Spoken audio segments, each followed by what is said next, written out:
Hari Om. Pushpamalalu Sangena Sutram Shirasi Dharyate. So when I offer a thread, many of us would not want to keep it on our head.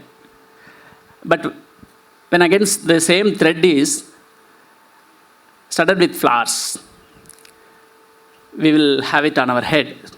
So my role is here is like the thread, because I am the company of learned people. So my job becomes very easy. I am given the role of a moderator. So Bhartrahari clearly says, Ajnaha Sukham Aradhyaha. Sukhataram Aradhyate Visheshajnaha.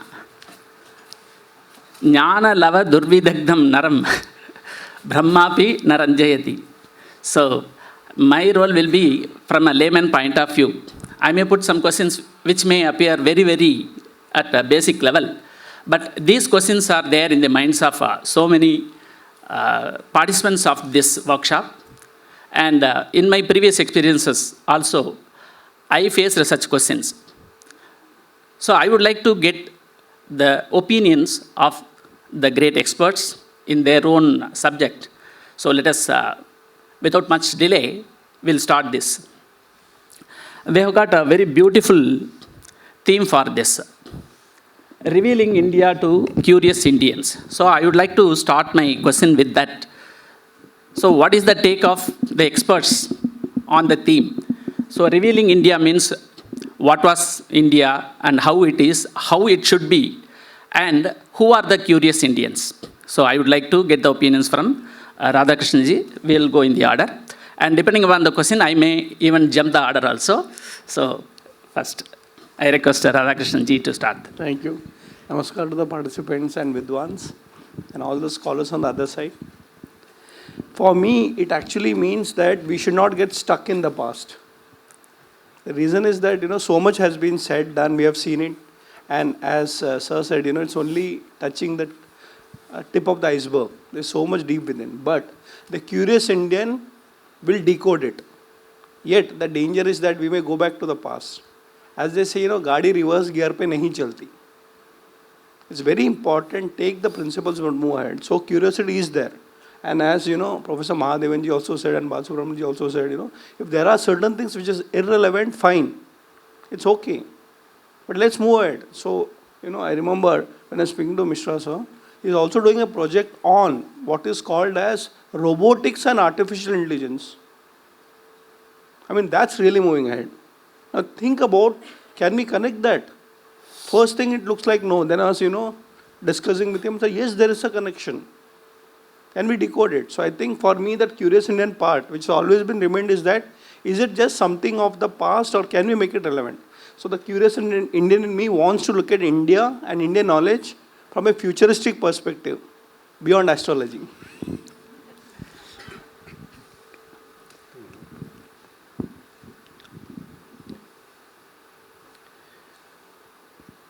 So when we say Indians, there are different classes of people. So many people are anyway engaged in revealing India. Okay. So revealing India, what is it that you want to reveal? So what is it that you want to reveal? What has happened is, unfortunately, certain aspects have been thrown out completely out of proportion. Sometimes meaningful, most of the times meaningless. Without clearly understanding what is the basis and the context in which this has been presented in the literature. No study will be complete without getting into the context in which this has been stated and the time period in which this has been spelled out. So that is where the Indians have been projected. The mind has always been curious. See, the curiosity in the mind cannot be taken away, even if you want to. Child will always be curious, at least till the age of 15, 16, there has been curiosity to learn. This curiosity to learn, when there is curiosity, you have to feed in the right stuff. So that is where I think we have been unfortunately lacking. Take any school textbook, it is presenting certain aspects in a bland manner wherever it has to be presented in an enriching manner and enthralling manner.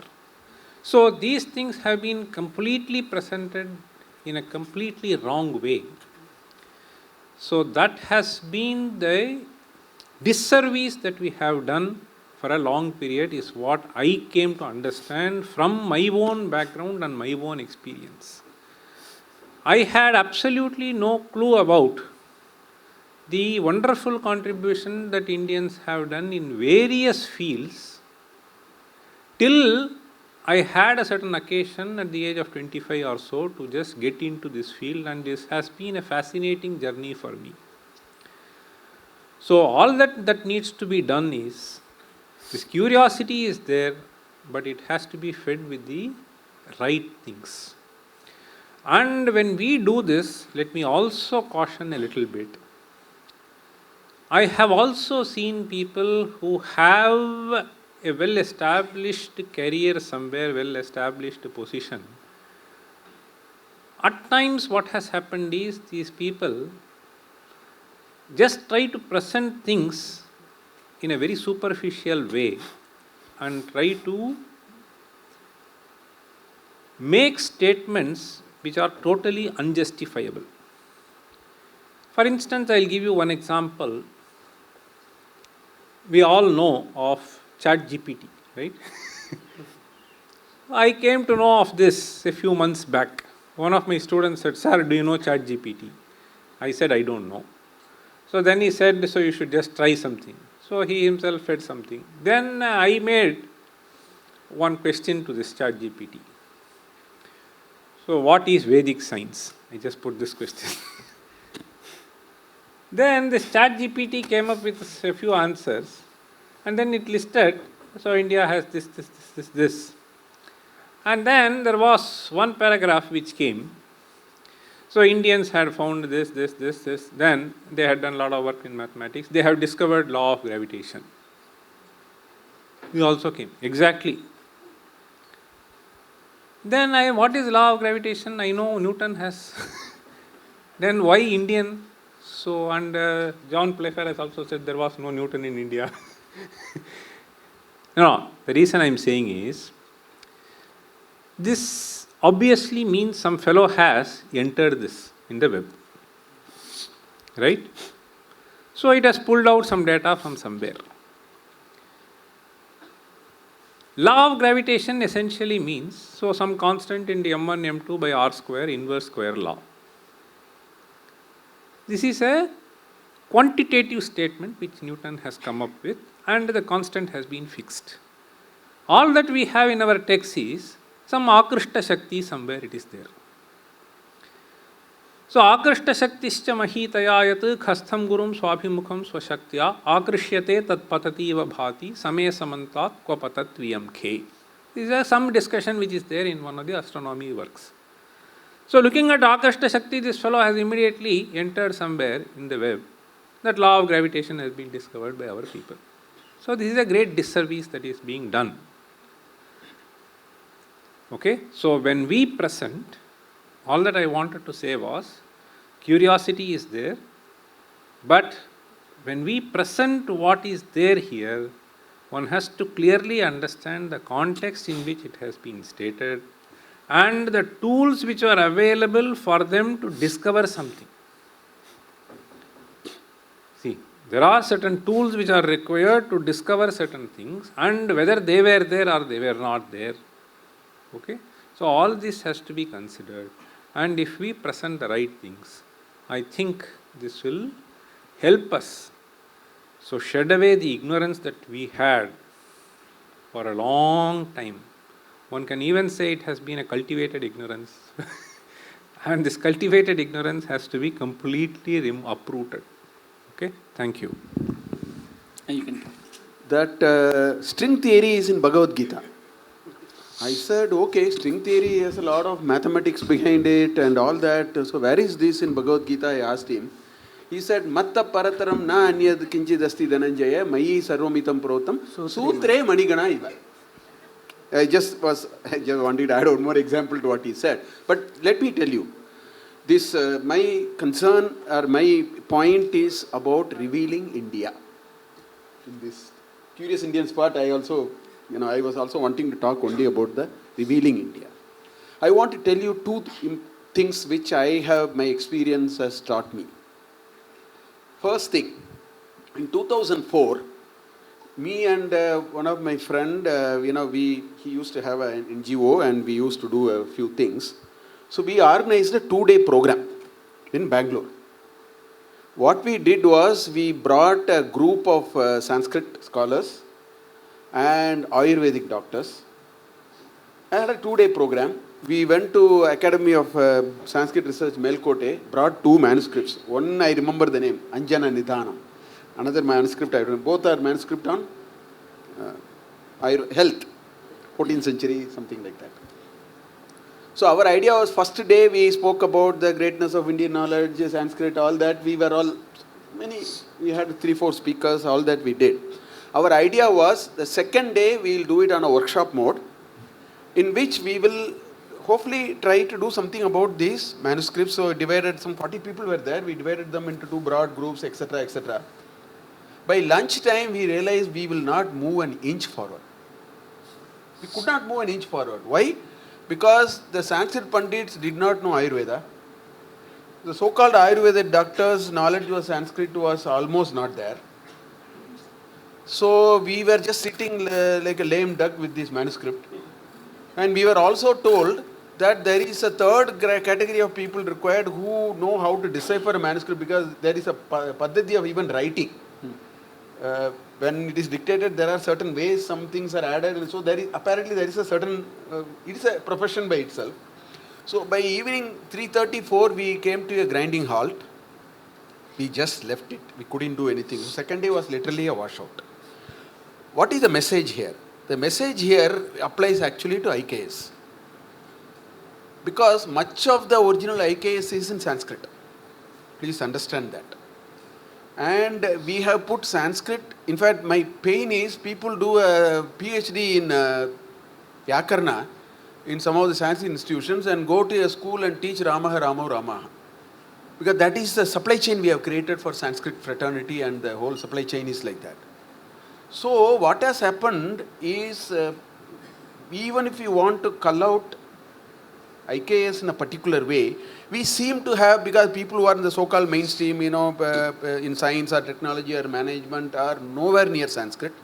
People who are in Sanskrit are good in the scriptures, but they are not able to connect. There may be a few who can do it, but by and large, they are not able to mainstream. So this is one challenge. So revealing India have to be done very carefully, and we have to be, some of the issues come out of that. This is point number 1. But there is a second point which is out of my own personal feeling and experience. So I am a professor of operations management, which is all about teaching capacity, machines, how do you invest on capacity, material, inventory, so many things are there. In my class in operations management, I talk about disrobing of Draupadi. In one session, I talk in detail. And I tell them, because I tell them how to understand IKS. I bring it because IKS is part of whatever I do, even in my IAM and so on. So I tell them, if I tell you that Draupadi was disrobed in the court hall, you know how Indians today can analyze IKS? Because our training has a methodology which is different from what you have to do in IKS. And I give this example. Moment I say Draupadi is disrobed, then I will ask, okay, if she is disrobed, is there enough raw material to manufacture sari? Is the sari wound on Draupadi in a particular way? Is the rate at which the sari is wound on her and the rate at which she is unwound, depending upon this speed, she may go left or right. It's a capacity balancing problem.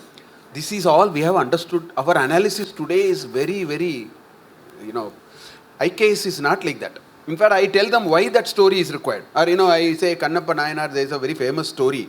You can say his eye was pierced, first eye, left eye was, then you may ask, is it left eye first or right eye? We are very analytical like that. Our training today is like that. And I tell, that's not how IKS can be read at all, because most of these stories will actually become useless and laughable, which is what many of our Indians think like that seriously. Because our training has moved away from how to actually understand and read IKS. And the nearest example I give is IKS, lot of literature in IKS, that's why you have, verses in mathematics, all that is there. So I tell, the way to understand IKS is exactly like watching a cartoon TV. You cannot watch a cartoon TV and ask, how can, Tom and Jerry sit on a dining table and have a chat? You should never ask that question. Moment you ask that question, you have lost the entire message. So there is a style, there are sutras, there are mnemonics, there are stories. We are not taught any of that. And we have been taught in a way that at best what we can do is we can look at it at the tip of it, as Westerners are doing. That's what they have inculcated to us for 150 years. We are going through it, maybe 200 years. We also analyze IKS only like that. So I see this as the biggest constraint in revealing India. How do we come over it is very important. Otherwise, most of the insights are gone. And we will heavily lose in our ability to bring out India. That's one issue which I wanted to bring. Namaskar. So one thing which keeps me busy is this curiosity. Our Rishi tradition is such, and Bharatiya Jnana Parampara is such that every page you open, it just fills you with curiosity. And quest has been the very foundation of this Jnana Parampara. Quest for truth. To explore, to discover, and to realize. And this, when I realized, and for me it is like this, and it is perhaps the same curiosity which has made me a teacher from PG to PG. You understand what is PG to PG? From playgroup to post-graduation.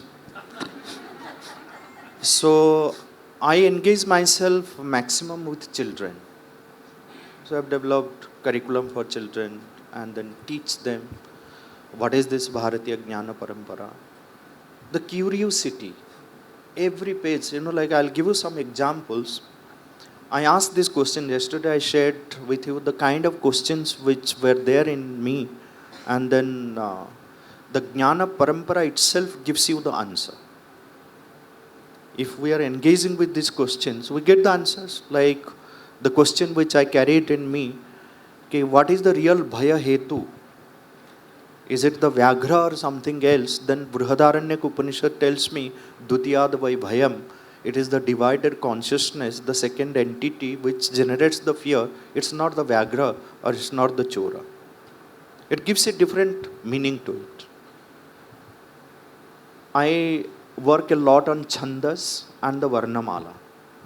And I tell you that just pick up the Varnamala, that one page or half a page, from A to H. One can spend one's own entire life just with the Varnamala. And then say at the end of life, they said, I have not even learned the Varnamala of Sanskritam. Mastered the Varnamala of Sanskritam. There's so many things. You can link it with music, you can link it with mathematics, you can link it with so many things. Just the Varnamala, the amount of work that is available. But we don't dive so deep, and there, so much of engagement is necessary to keep our curiosity intact.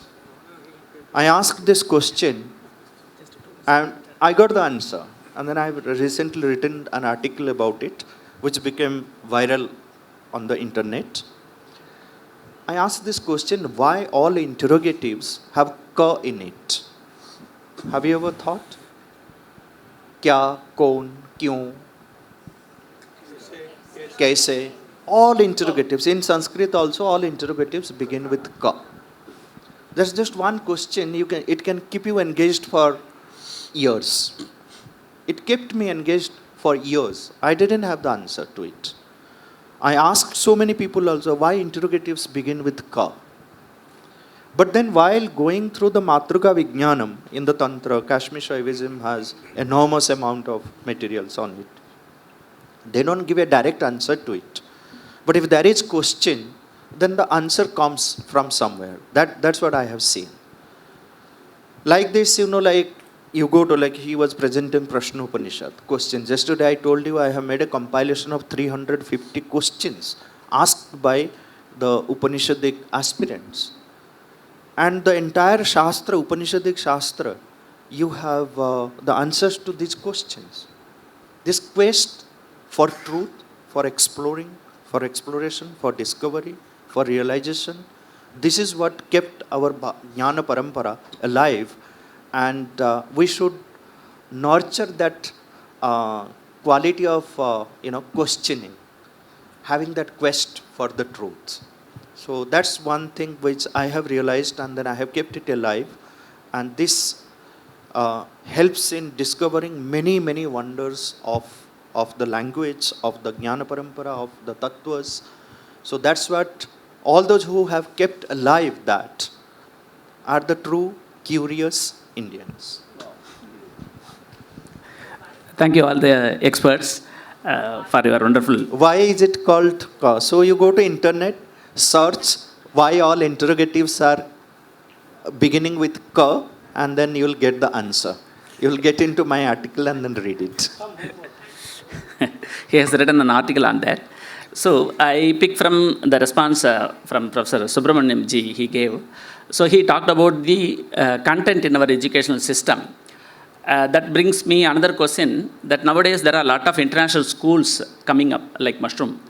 And in that, if you see the syllabus, they talk about American history, European history, First World War, Second World War, and the amount of India or Indian history or references about India is very, very few, or even if it is few, it is of insignificant. So, how to make people realize the significance of IKS? So, again, I would like to. Thank you so much. See, there are 3 levels of education. The basic school education, unfortunately, is decided by the parents. Children usually don't have a choice, right? Maybe when they grow a little bit big, college because of peer pressure. And maybe very few in the university level choose a subject beyond career. Now coming back to IKS, I'll tell you a generation gap I have seen. I was not introduced to IKS in my school days. True. I mean, none of us in this generation, right? Fortunately, I was part of Chinmaya Mission, so we had a Bal Vihar background. Thanks to my father, mother, we had this knowledge tradition, which we say is a parallel education system, which happens in the family. But I'll tell you something very positive. I see my school children's textbooks, there's a lot of IKS there. There's a lot of IKS there. Like I'll give an example, since I come from Mumbai, in Maharashtra, they go to a state board school. There's so much chapters on Shivaji. So the curiosity is there. But there's a bigger problem, and that is teaching methodology and an inspired teacher. Let me tell you, the people sitting over here are a very rare breed. Let me tell you, see, imagine the treasure house where you can actually teach mathematics and poetry. And if you do a research, you'll find mathematics is generally the most hated subject, isn't it? It's all about, equations and formulas, nothing wrong. But imagine, look at all the storytelling of Pythagoras theorem. Now I'll tell you what happened. My children started learning Sanskrit, not in the academic world. Actually, they started learning Sanskrit from Sanskrit Bharati. And many of your associates may know it's a 10-day course where you play around. Otherwise, it will be grammar rules first. So in the first few years, they were enjoying Sanskrit. By the time my daughter came into 8th standard, she had to choose, So first 8 years was Malayalam. Because, that language of mother tongue. And then they had to choose. And I said, okay, basic Malayalam. She doesn't have to be a scholar of Malayalam. She knows how to read. Then we gave her a choice because the girl is also thinking now. And say, okay, I would like to try Sanskrit. Why? Everybody says I'm going to get good marks. Fine. And she comes and she hates the subjects now. Same subject. I said, what happened? So you say that one part of your life, you're enjoying that subject you chose. And now you're saying, I don't like it. Because the concept was marks. And the other part is that, the teachers are not good. It is not about good or bad, it's about inspiration. And let me tell you, coming back, how do you popularize this? It's something that I found when I was in one of the committees in Delhi. We were thinking about how to popularize Sanskrit. And there was something strange, maybe it is a funny thought, but it came in a very beautiful manner from a scholar.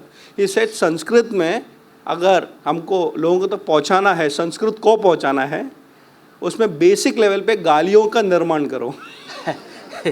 No, think about it, like what kind of it's like Deva Bhasha. But he said something very nice. In Pondicherry, actually they speak French language in the marketplace. Are you aware of this? I mean, sir can. So think about if a bhaji wala, and there is I think a village in Karnataka also which does it, there are quite a few stories coming out. But if I don't connect to that language and only make it academically marks, then probably we have a major problem. So the first thing is the interest, and the second is teaching methodology. And so the third pillar would be inspired teachers. Otherwise what will happen is that another mark, another job.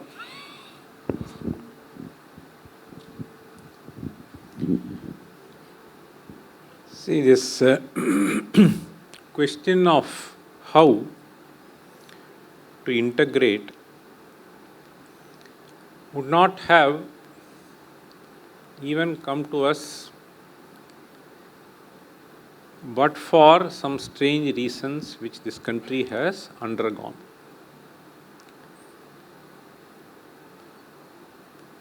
This has to do with the last few hundred years. I don't think before that this was a major issue. It was anyway a part of this, and the last few decades it is all the more worse. So now if you want to do this in a mass scale, then the only way is to introduce into the school curriculum. So this is the only way by which one can do this. I will send my children to Balavihar, and how many can send to Balavihar? This is not possible. How many parents are first of all aware? That is also not the case, because the previous generation has been completely disconnected. And the families have also become nuclear, and therefore the grandparents are not there to teach also. I remember, at least we were just going to my grandparents' place.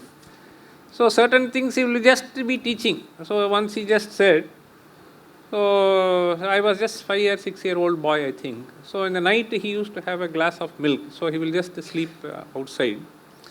Then one day he just gave me the milk, you just have it. He put me on the lap. And then I said, no, I don't want. Then he was just saying, see, there is a phrase in Sanskrit. So he said, Ekaswaduna bhunji tha. So he was just saying that. That immediately got registered into my mind. I don't know the meaning. But I mean, he just said, what does it mean? He just said, if it is tasty, you should not eat alone. So this is what he just said. Later I connected it. So when I read in Viduraniti, there are so many things, ekaha, ekaha, ekaha. See. Now, the reason I am saying is, if at least grandparents, etc., have been there, to some extent this will get integrated into their lifestyle in some form. But that is another problem. Therefore, the only option that we have today to the question how to integrate is by proper teachers. This has to be taught in schools. This is the only way we have to bring in. The history has to be corrected, etc. You are asking. So only some meaningless history or in a bland manner something is being stated. Will that happen now? There is some hope. At least in principle, this NEP which has been laid down strongly recommends that this has to go into. So in fact, Mahadevan and me were there in one of the committees. We made some strong recommendations saying that Sanskrit has to be necessarily made a compulsory language, but I don't think they have taken notice of it in a serious manner. Okay? But there are some being attempts. The reason I am saying is, we also need to worry why. So these two factors are closely connected. So the mindset has been there for a long time to just demean it. Okay? And these people have been sitting and taking all sorts of policy decisions. So it is a little difficult. To some extent, we have started talking about it over the past 10 years, or even little more earlier, I would say. So earlier there was a certain mindset to do outright rejection. Now our own people, so having migrated also, have hit their heads. So I went to America several times and then I see. So whether people in India or not, I mean the Indians who are sitting there, so now they feel, somehow my child has to learn this, somehow my child has to learn this. This kind of a feeling has got generated in their mind. Now there seems to be a certain atmosphere which has built around us, wherein there is a high hope that we will be able to see some revival for this in the next few years. But the question how is, it has to be integrated with the curriculum when they learn things in the impressionable age. See, whatever I have learned, so I have read, I remember Akbar the Great is one of the lessons. But I have not read, say, Shankaracharya the Great or whoever it is, Shivaji the Great, etc. I don't remember reading in my history. So this is the problem that we are facing today. So this has to somehow be gotten rid of, and right things have to go in social science as well as history particularly. Thank you. I think more or less I think we have said most of what is required. All that I want to say, because we are part of that curriculum and all that, we have grade levels we have discussed, wrote a 60-page of detailed recommendation, not just here and there. We spent about 6 months sitting in committees and so on.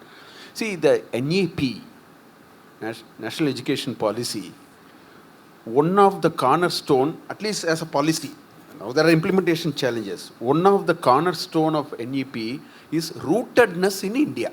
This is the word. So, see, my point is, if I have to go from here to Bangalore, I should never head north. I will never reach Bangalore. I should head south, even better southwest. But come se come south, right?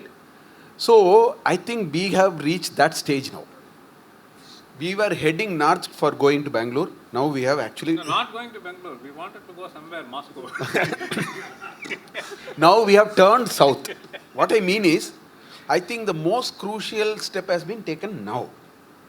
In this current establishment, what I mean, we are on the right road. I have a great sense of comfort here. Yeah, exactly. Because I am not bothered about the speed at which I am traveling. I am very bothered if I am traveling on a wrong road. I have gotten onto the right road now. Now this road needs a lot of cleaning. There is not even full of thorns and bushes. All those are there. I am least bothered about it. Well, it will take 15 years, 20 years. I am not bothered. I have a sense of little comfort now than what it was 15 years back. Because we are gotten onto the right road. And even if some other government comes, my sense is this is irreversible now. Absolutely. That much has happened now. Now, 3 things will happen and 3 things are happening. First thing is, the government machinery will change, but they will change it in such a way that after 5 editions only, you will go anywhere near what we intend. Because there is a whole politics, there is a volume, there is a scale and all that. Even if Modi wants Swachh Bharat, he cannot come and look at what's happening to the toilet in this road. He can't. Uddesha may be there, Lakshya may be there. But execution is a different problem. Same thing is happening in the education sector also.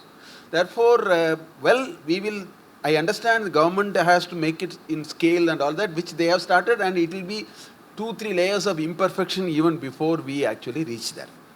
But the good thing is, I find a lot of youngsters today are curious to know. Yeah. They are reading after their education, which means the next 10 years, the child, they are going to get married, they are going to get their offsprings, they are ready. Although they have not gone through in the formal system, they are ready to either put pressure on the system, because the society puts the pressure, the government also feels the pressure, the judiciary also feels the pressure, everything happens. So that process is also going on. Right? Thirdly, every one of us, while we may on one hand say there is a regret, I did not go through, but we have very genuine intention to say, somehow I want my grandchild or my whatever to happen. I think this Vatavarna has been created. Yeah. So all these 3 are conducive. But I am I'm not pessimistic, but I am realistic. I think it will take 20 years to see something meaningfully happening. But in a long history of a nation, I mean, 20 years is not even a speck of dust. We may have our own anxiety and restlessness. Live with it. I think we are on the road and it will happen. Thank you. Excellent. I had a funny conversation between father, son, and his uncle in Odisha. So the capital city is Bhubaneswar.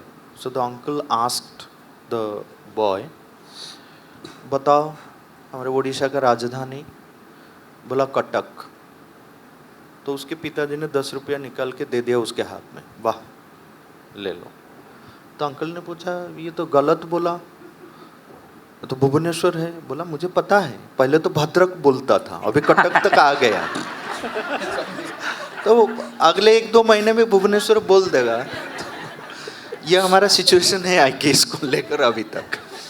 एक हद तक हम आ गए हैं, तो थोड़ा सा इंतजार करना पड़ेगा. as he said 20 years maybe. But in these next 20 years, what we need to do, what responsibility we have, that we need to evaluate and then work hard. And we have to ensure that every child born in India in next 20 years must be familiar with many aspects of IKS, and for that the preparation has to be there from our side. And it really takes 20 years. I'll tell you, like in 2003, we started an initiative called Devo Bhasha Curriculum at Set MR Jaipuriya School. And today, it is very satisfying that anyone can go to Jaipuriya School.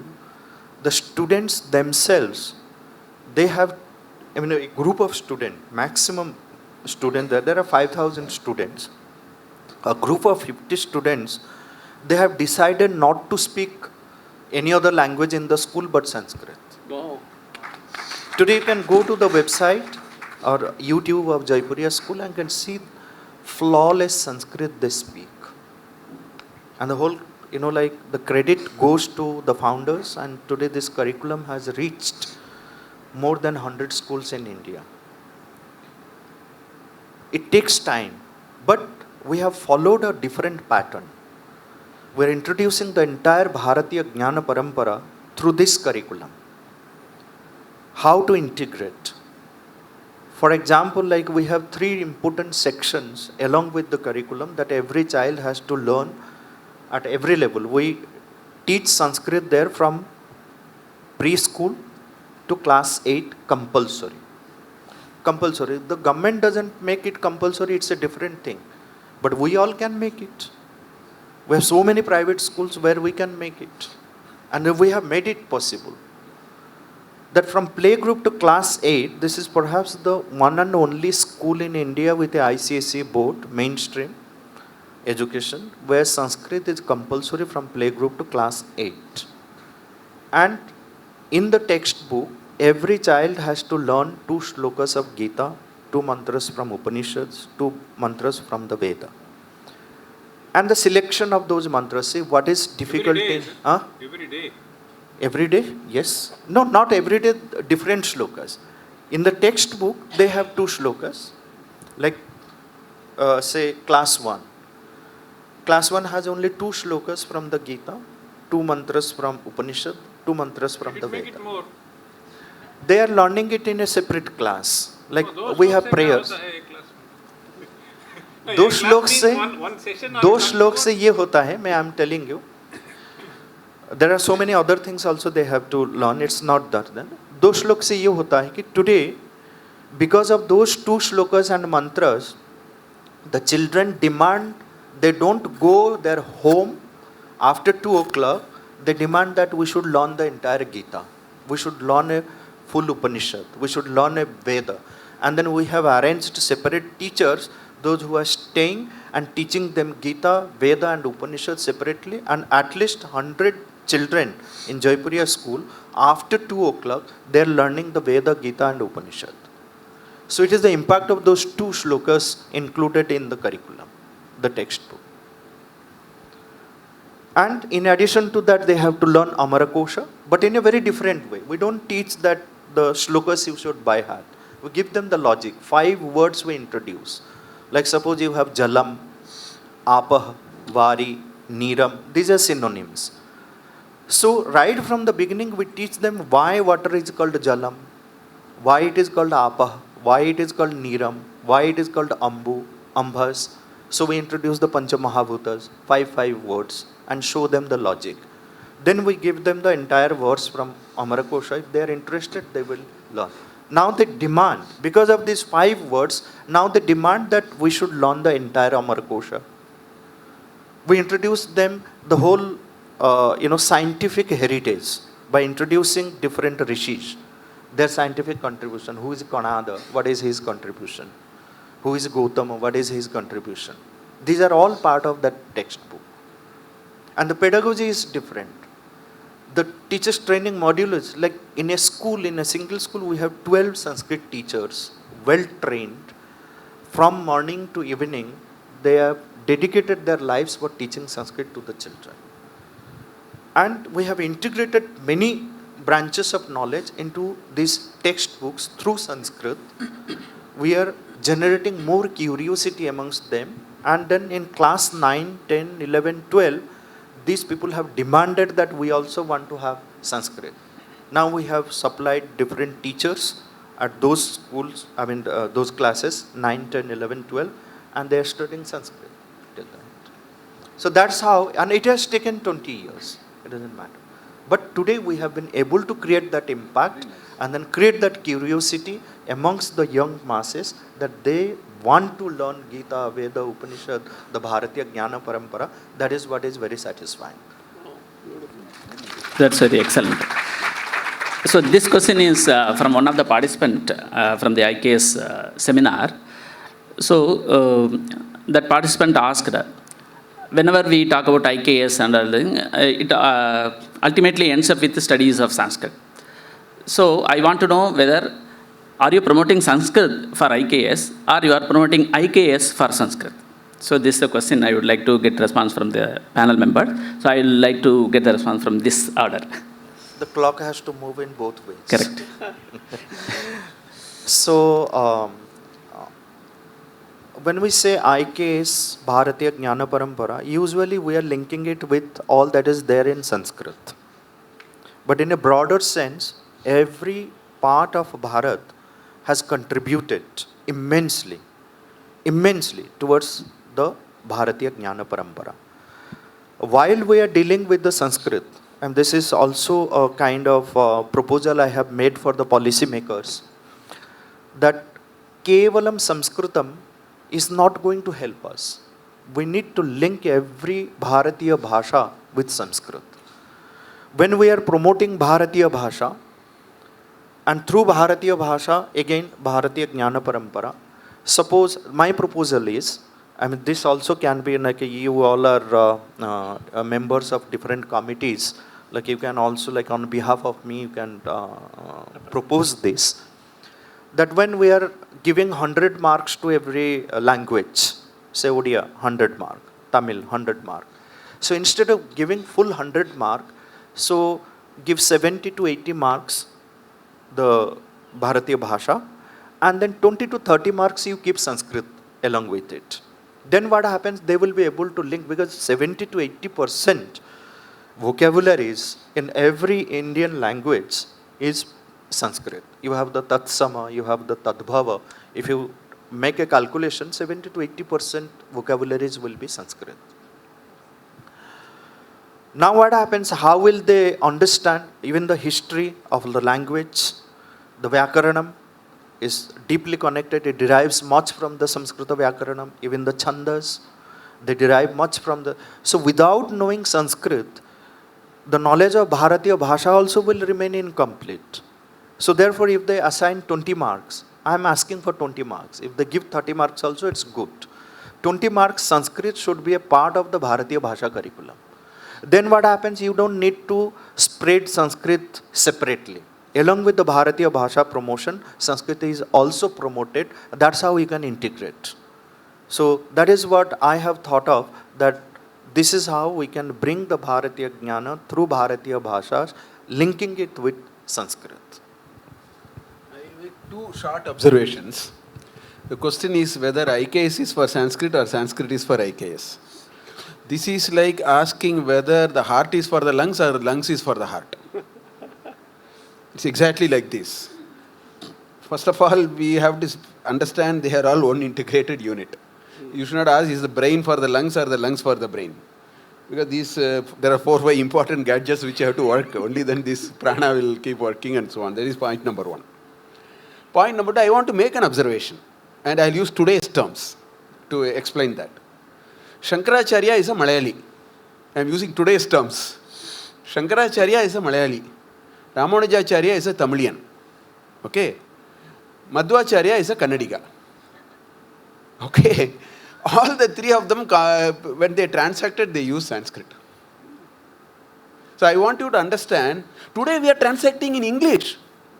In no court you can transact anything other than judiciary is only in English. Now they are trying to make some amends. What do you infer from here? That there was a language for some intellectual vyavaharas. You know, when you have to do some intellectually, some, reporting and all that, we were using a certain language.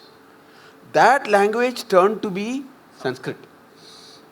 Therefore, if you want to pull that out, imagine that now you say all English that we have transacted and so many things that we have, just dump it into the dustbin. That means with that, 200 years of 150 years of English in which through the medium through which we create, we have dump everything into the dustbin. So that is not the way to look at it.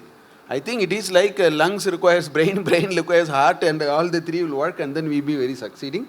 Therefore, I think IKS requires Sanskrit, Sanskrit requires IKS, Bharatiya Bhashas requires Sanskrit, all are interconnected. So we have to take that perspective. That's the way I will look at it. Thank you, Professor.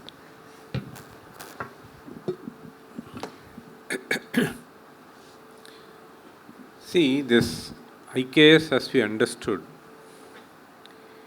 it need not necessarily be even literary. Okay. So there are so many skills which he also sort of highlighted, which need not have anything to do with any language. So therefore, we have to just consider promoting Sanskrit for itself. This is one of the most beautiful languages which has yielded itself. Why would anybody choose something? Because it yields itself to communicate whatever you want to communicate with a certain facility and with a certain beauty. So therefore people have chosen this language. And one need not necessarily associate a philosophy or a technology or a science with a language. But this language has a certain literature which can keep you engaged to just get yourself relieved of. So therefore, this language has to be propagated for its beauty, for its facility for communication. And unfortunately, we have ended up with a certain propaganda that this has to do something with religion. So that has to be severed. Once we do that, I think, and if one is able to communicate the importance of this language in the appropriate way, then I think we have served our purpose. So as you were mentioning, I just wanted to speak up to what he was mentioning, Dr. Mishra. So today, good news is, definitely these local languages have to be taught. Okay? So that is the policy decision which is happening. Unfortunately, we have been severing even this. So, mummy bolo, daddy bolo, ye bolo, wo bolo, maa pita sab kuch chhod diya. So this culture, I think, so is not going to work. So this local languages have to be necessarily learnt by So we promoted, or rather suggested strongly, that we should have 3 language formula, but I don't think that is going to necessarily happen, including Sanskrit, etc. We are trying to do. But anyway, definitely this local languages will be there, and that itself, what has to be taught in those language classes, that is where one has to be very cautious. We are trying to do something. So once the right things are taught, see, if you are in Tamil, I mean, you should make, that's why I was just interrupting. See, I really feel that I am immensely benefited by making certain things as to be memorized when you have the ability to memorize. So once you do that, that will help you a long way. So it can be in Tamil, it can be in Kannada, it can be in Bengali. But the right things have to be just memorized playfully. See, he was saying PG to PG. उस PG में कुछ नहीं कर पाएंगे, इस PG में तो कर पाएंगे, okay, lower PG में. So therefore, in the local languages, we have to do, okay. So Sanskrit is something which is far more beautiful, and that has to be integrated, is what I will say. It need not necessarily be for IKS. There's a story I will tell which my Sanskrit teacher told me. There's a village and there was a zamindar, very rich person. Unfortunately, 3-4 children all migrated.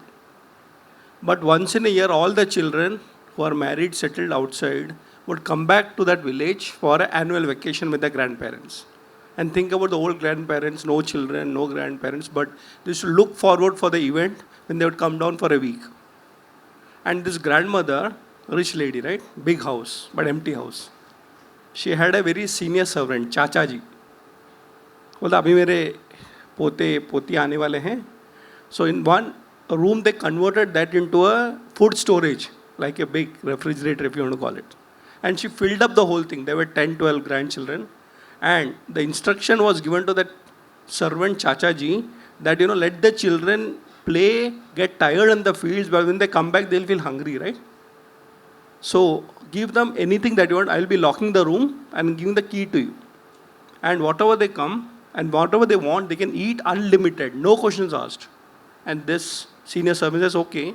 So the children, grandchildren come, and because they are all living in cities and abroad, you must have seen this, when the children go to the villages, lot of place to run around, play. They used to come back and immediately they have this pattern. So grandmother had already told, Dekho, if you feel hungry, I will make for you. But immediate hunger, starter is all there. And this person had the key. So the children used to come and say, Chacha ji, laddu, open, laddu. Ice cream, okay. Jalebi, whatever. Yesterday we had lovely jalebis also. There's one young boy, he never asked anything. And this senior Chacha ji was surprised. Beta, tum kuch nahi mangte? And he said, kuch bhi milega. Kuch bhi kya? Sab kuch milega. Pucho to sahi. Wo chavi de do.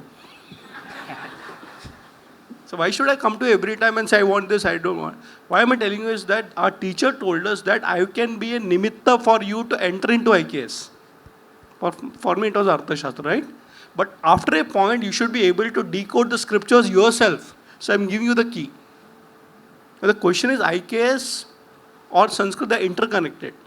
I mean, it's not that we can't learn knowledge only through a language. In fact, one person said, the greatest language in the world is silence. Isn't it true? So yes, we require, and let me tell you a political thing also. When India got independence, lot of things got formed, 1947. In fact, I always say, India was not even a country in 1947. There were 550 plus princely states, right? So we had to derive a lot of national policy. And Dr. Baba Sahib Ambedkar stood for it that the national language should be Sanskrit. Of course, it was not accepted. Think about a person who said it has to be popularized. But the point here is that they are interconnected. You start with one, you'll get the other. Today you saw all the presentations, right? Don't you feel that you feel nice if you know those languages yourself? After they are gone, you'll watch the YouTube. But the reality is that Sanskrit can be decoded by a teacher, but why can't you decode it yourself? There are stages, of course, from words to sentence to literally. So I just want to conclude over here by telling that, it's a language, it's beautiful. I'll give my own experience. After I studied the Arthashastra at, CIF, Chinmaya International Foundation. I came back and I remembered, it was such beautiful when Dr. Gangadhar and I taught me in such a lucid form. But I can't go to him every time, neither he can teach me every time. Of course, then I proceeded, did my MA in Sanskrit and all that. And I'll tell you something. This word curiosity never ends with Sanskrit. An example that myself and Mahadevan ji quoted about Artha Shastra, Saptanga or Sapta Prakriti. So when I read it first, can you believe it? For me, it was Chanakya's model. But the curiosity in me, because I understood, Saptanga, Sapta Prakriti, Swami, Amatya, Janapada, all this happened. But I said, where is the origin? Do you know it is not Chanakya's model? It is actually coming in Mahabharata, where Bhishma Acharya teaches in the lessons he gives to Yudhishthira and Pandavas. So Sapta Prakriti comes there, but the curious Indian doesn't stop there. I said, nahi. But Mahabharata is only 5,000 years old, right? There could be Indian knowledge tradition beyond it. And I found a very interesting reference. It was taught first by Lord Shiva to Parvati. It comes in Shiva Puran. Think about it. And because I could read and understand Sanskrit, I could actually go down. Think about it. What do you think today? Saptanga in a modern format, corporates, right? We give all those examples. But Chanakya 2005 years ago, for a Rajya. Think about Bhishmacharya. Think about Shiva. And maybe we'll go back, there'll be many other references. The point is that if you have the key, you can open up any scripture. Start with the basics, start with the guru, but finally become the guru. Thank you. Thank you. So whenever we talk about IKS, there is a common accusation that whenever something new happens, new invention, there is a group of people in the name of IKS claiming that it is already there in our Puranas, it is already there in our Vedas. So is that accusation correct? If it is correct, how to face it?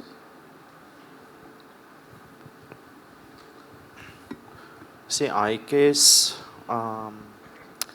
now there is a whole lot of talk about IKS because it's incorporated into NEP.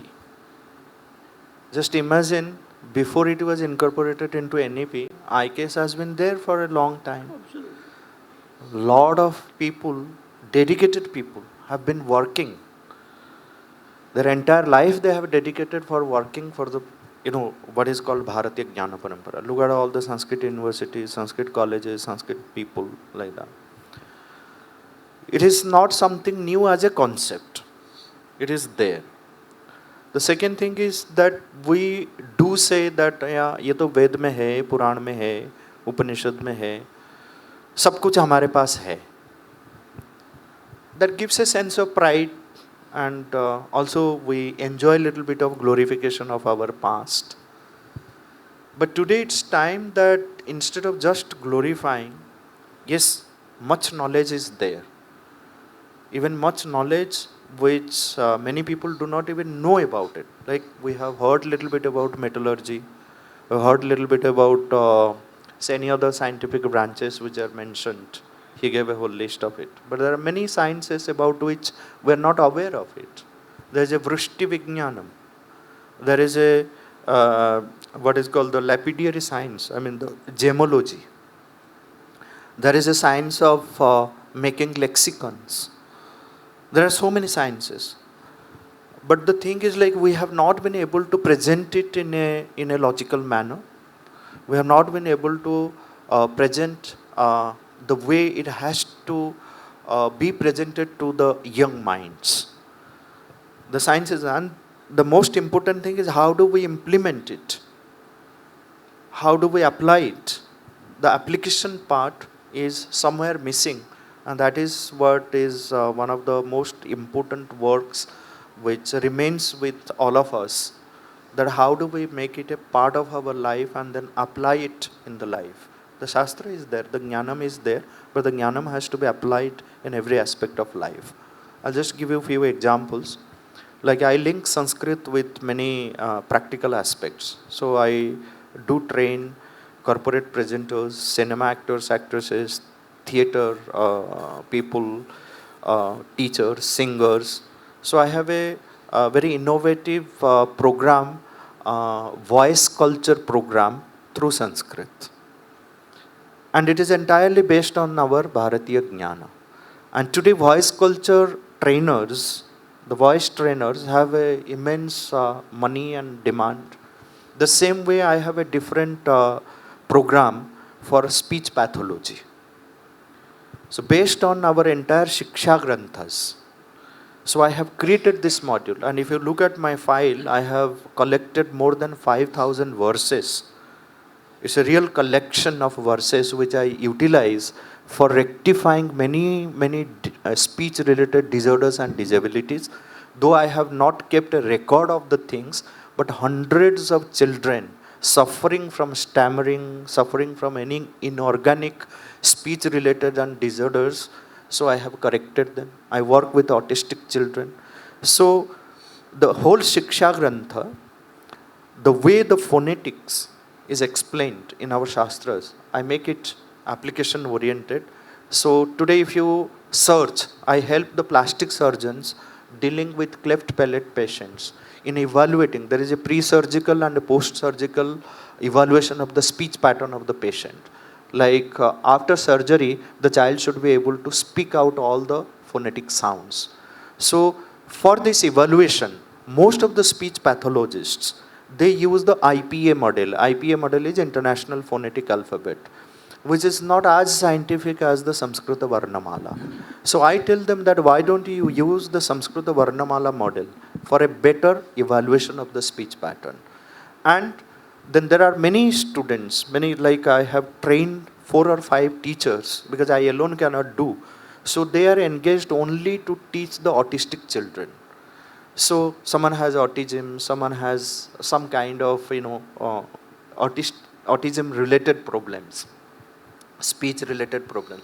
Through Sanskrit, these problems are rectified. So like this, if we, create more programs, link it with life's problems, and then bring it to life, so it will have more values. I think I will again make it short in the interest of time. See, when I was writing this book on IKS, I'll give one example because we have to be very careful about this observation. Because I think there is truth in that accusation. People are jumping guns too fast and too far. I'll just tell you an example. Everybody said shipbuilding references are there in Yukti Kalpataru. I would have spent 20 days in just receiving Yukti Kalpataru. As an example, it's 11th century text. There is, but all that you have is some 20 verses there. 22 verses. In that, there is nothing to do with shipbuilding there. It talks about different types, sizes of ships, different measurements of ships and so on. So the point is, you can't go and say, we know how to do shipbuilding. We knew how to do shipbuilding. So you have to be very careful. You can say we were good in iron and steel, but you cannot take anything out of it. I'll tell you the reason for it. Because ours is a oral culture. See, today people talk badly about jati. You know what jati is? If I know something, today politicians want their child to become a politician. A doctor wants his child to become a doctor. So if I know the tricks of the trade, I want to tell my brother, I want to tell my son, my daughter, my brother's son and daughter, we have an extended family, so 50 of us know it. So, this is how it goes. And 50 of us together coined a term for us, and that is what jati is. It's not a bad thing. In fact, we destroyed it and destroyed all this trade in one shot. So, the know-how was oral. It was not written. What is written are the 10,000 feet descriptions. Whether it is metallurgy, whether it is wood steel, whether it is zinc, etc., etc. Therefore, to make a blanket statement, we know everything is wrong. And it is wrong and right in the sense, it is right only up to a point. We have to be very guarded in this statement. So we have to do this kind of work to cull it out, and then in selected areas we can say, but I think there is a tendency to do it like that. We have to tread the middle path carefully. Yeah, so I have given already examples so that this kind of false information is there, and there is nothing which is gained by making superfluous statement, okay, hyperbolic statement. So that should be severely restricted. So by some of us we try to do that, and because of that, so these people who are so passionate to just push things, they become unhappy with us. That's okay. There is nothing wrong with that. But one should be making careful statements, and whatever we read, so those who are very serious about it, they should immediately try to go back to the literature and then see whether it is valid or not. So only then I think we should be able to, as true seekers of knowledge, it is our duty to see that we go back and then see whether it is there or not. So once this is done, I think that will serve the purpose. So there is no need to do anything more. As true seekers, we have to go and then see whether it is right or not. So if that is done, then I think these hyperbolic statements will slowly go away. And we should also see to it that if we are convinced, so we should just say this is hyperbolic. This doesn't make much sense. So this much we should do. Okay. So then I think we will be truly highlighting what is there. And what is there and what is there in that particular period is something which is really praiseworthy, is what I would say, based on my own understanding, because of the civilization being very old. So we have got much understanding of various things in various fields, and all the more important in philosophy. So that is very important for us to communicate. Okay, thank you. You know, this question that you asked about, हमारे देश में सब कुछ था, good and bad. Good because there are enough references. Bad because we get stuck in a time. So I'll tell you two words for this. If there is any field, there are enough examples we have seen over the last 2 days. Every field we have worked. Yet there are new fields evolving also. Right? So remember these two words. One is called pramana and vyavahara. If you see among all the people who presented over here in their respective sessions, there were references given clearly. Did you see that? So if you look at Chandas, it's not just an idea, it's not glorification. There are enough examples where it is, what it is, types. If you look at maybe the Prashnopanishad or maybe what he gave about, right from Kama Sutra to every other thing, there were references. For example, Mahadevan ji said, 6.1.1 is where Sapta Prakriti is. I tell my students also, please understand, if you're not giving pramana, it is only glorification. Because it helps the next level to actually connect. This is only the textual reference. Again, going back to Mahadevanji, you saw the pillar picture, the musical pillars. Now that's a pramana, and you can verify a pramana. You can go there, check it, is it real? Now coming back, second part is more important, is vyavahara. Is it relevant today? In today's generation. That's why the very important thing is interpretation. In fact, my PhD guide, Dr. Shubhata Joshi Madam, used to always tell us, he was a great Indian philosopher. While you interpret, remember two principles. It has to take the knowledge forward. Second, it has to be for loka, vyavahara also.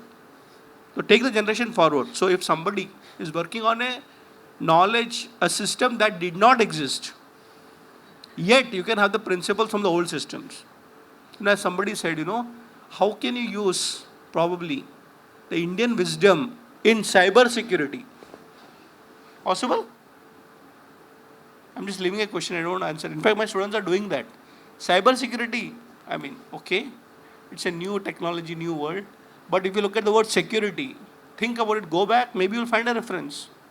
The idea is that going to the past also means taking the knowledge of eternal principles to go forward. So pramana and vyavahara, if you can connect that, then nobody can doubt the scientific methodology. Just to wind up, in IIT Bombay we have some more great scholars, Dr. Vardharaj Bapat, then we have Dr. Ashish Pandey, and I remember I had taken my students many years ago to have an interaction with them. And I remember Ashish Pandey ji saying, please understand that Indian knowledge is scientific. And what is science? You require pramana, and Chanakya was a person who had a philosophy of lokayata. It's a practical demonstration. So yes, there is a great culture, but can we interpret it? And that's why I love Vivekananda, right? East and West should meet. So if they are also working on a knowledge system, which is finally going to end up with the natural principles, why not? Therefore, I would say, yes, let's go back to the past, understand all these things, but can we solve modern day problems? That has to be, of course, with the proof that we did in the past, but we can redo it in the future also. Excellent.